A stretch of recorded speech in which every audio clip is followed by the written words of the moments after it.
Please subscribe Tito Manny Vlog.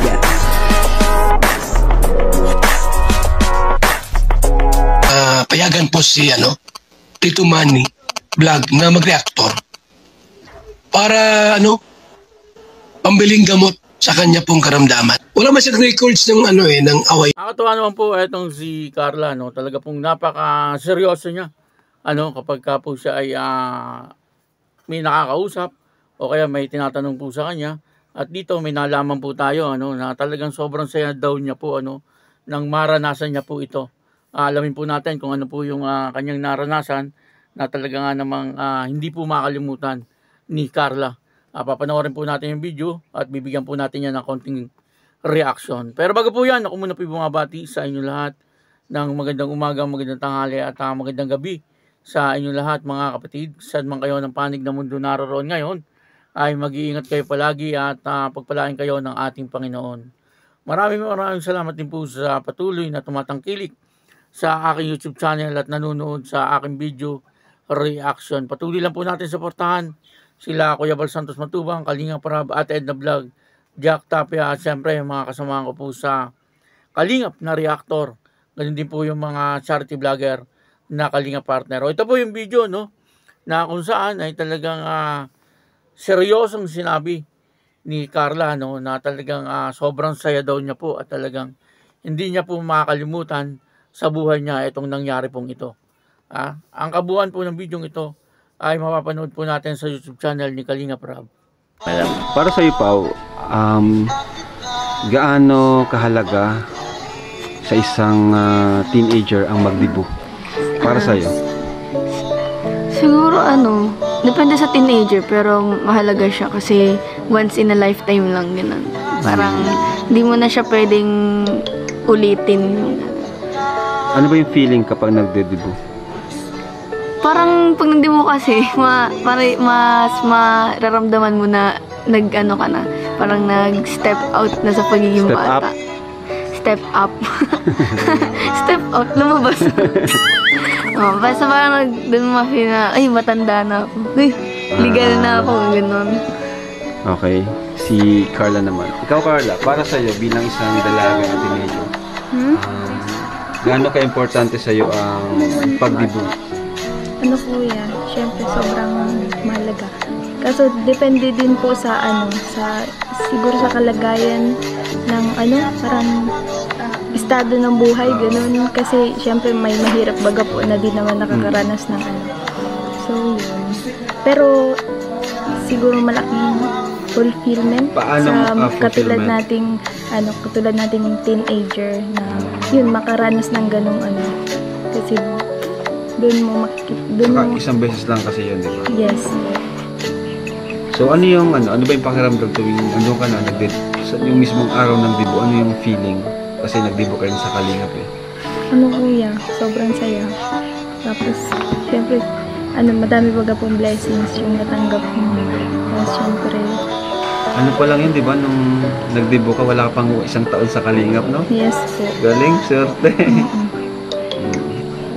Ipo, napanood po natin yung video, at dito nga po ay tinanong ni Kalinga Prab, itong si Carla, tungkol po doon sa debut, kasi nandoon po sila sa Albay, photoshoot po ng debut ni Beyonce. Talaga nga naman, napakaganda ng lugar na pinuntahan po nila, Nakita natin yung Mayong Volcano, wala pong ulap. Pag minsan, di po nagpapakita ang Mayong Volcano, pero nung time na yon, nung tama-tama pagdating po nila, kung mapapanood nyo po ng buong itong bidyong ito, doon po sa YouTube channel ni Kalinga Prab, ay makikita nyo po yung kagandahan ng Mayon. At yun dito na-interview ni Kalinga Prab, itong si Carla, tungkol po doon sa kung gaano ka-importante po sa kanya yung debut, bilang isang teenager. At sinagot naman po siya ni Carla na talagang seryoso. Etong si Carla. Yun po ang gusto ko kay Carla. Napaka-seryosong tao niya. Bagamat pagminsan ay nagjo-joke po siya, pero madalas po ay talagang seryoso po etong si Carla. Nakakatuwa naman etong si Carla. Napaka-mature niya po, Yan po ang nakikita ko kay Carla. 20 years old pa lang po yan si Carla, pero sa nakikita po natin talagang napaka-mature niya po sa buhay o sa kanyang ugali. Po. At dito nga ay sinagot niya ng sabi niya talagang hindi daw niya po makakalimutan yung kanyang dibo.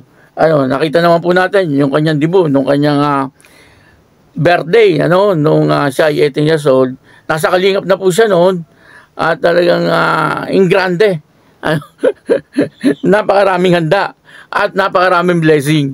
Po, kahit sino naman siguro kapag ganoon po yung nangyari sa dibo ay talagang hindi makakalimutan. Natatandaan ko noong birthday ni Carla ay talagang umaapaw ang biyaya po galing sa mga sponsor ng Jomcar. Po, at ang isa pa noon ay talagang in grande yung handa. Po, sa isang dalaga na nagbi-birthday at nagdidibo ay talagang kapag ganun po ang handaan ay talagang hindi po nila nakakalimutan. At siyempre nagpapasalamat po si Carla una sa lahat sa ating Panginoon, pangalawa siyempre sa Kalingap. Po, dahil siguro sabi niya ay kung hindi nga po isa natagpo ng Kalingap ay baka hindi daw po siya makakaranas ng ganong klaseng dibo. Po, totoo naman po yun. Marami sa ating mga kabataan po na talagang hindi po dumaranas ng mapagandaan sa kanilang mga dibo. Minsan nakakaawa nga po, minsan may mga dalagita na nagbe-birthday ng 18 years old, parang kumakain na lang kung saan kaya parang wala lang pero yun po ay talagang napakahalaga sa isang dalaga.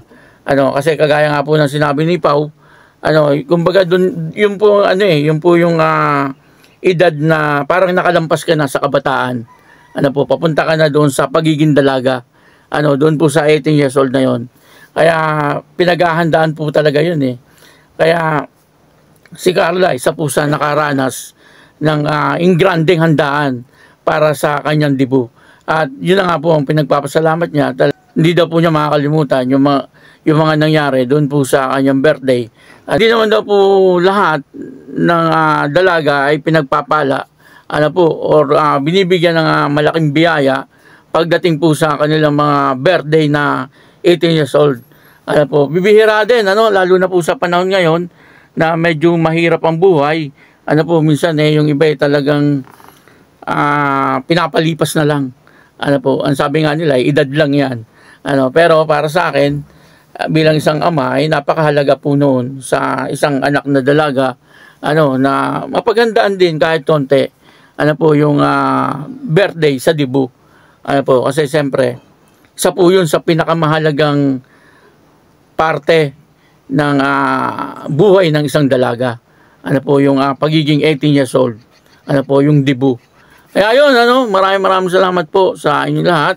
At patuloy lang po natin suportahan si Kalingap Rab, si Ate Edna Vlog, at si Kuya Bal Santos Matubang. Pakasama na rin po si Victoria Mix Vlog. Po, maraming salamat po. At ako po si Tito Manny Vlog na nagsasabing God bless you all. Diyos mabalos.